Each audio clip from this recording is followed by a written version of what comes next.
তিন শ্রেণীর ব্যক্তির বিরুদ্ধে আল্লাহ বলেন আমি নিজেই কিয়ামতের দিন মামলা দায়ের করব। I will be against them in the day of judgment. Three categories of people I will be against them in the day of judgment. তিন শ্রেণীর লোক কিয়ামতের দিন তারা ছাড় পাবে না। আল্লাহ বলেন আমি নিজেই তাদের বিরুদ্ধে মামলা দায়ের করব। এর মধ্যে এক শ্রেণীর লোক হচ্ছে রাজুলুন ইস্তাআজারা জিরান ফাস্তাউফা মিনহু ওয়া লাম ইউতি আজরা। একজন শ্রমিক ভাড়া করে তার কাছ থেকে কাজ নিয়েছে কিন্তু তার পারিশ্রমিক আদায় করে নাই। এরকম আছে না নাই? দাপট দেখায় ইউনিভার্সিটির ক্যান্টিন গুলোতে, ইউনিভার্সিটির ক্যান্টিনে যে খায় মাগার বিল দেয় না, এরকম টাকায় দাসরা নাই। চায়ের দোকানে চা খায় পরে দিমু বিল দেয় না, আছে না নাই? দোকানে যে পণ্য কিনে বিল দেয় না, পরে দিমু, আছে না নাই? কিয়ামতের দিন আল্লাহ তোর এই মাস্তানি ছুটাবে, চিল্লা এখন ঠিক কিনা?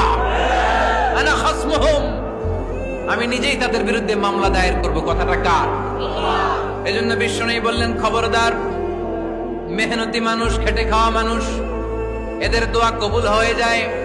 আতুল আজিরা আজরাহু ক্বাবলা আন ইয়াজিফা আরাকুহু। খবরদার, বিশ্বনবী বললেন শ্রমিকের ঘাম শুকিয়ে যাওয়ার আগে তাদের পারিশ্রমিক মিটিয়ে দাও।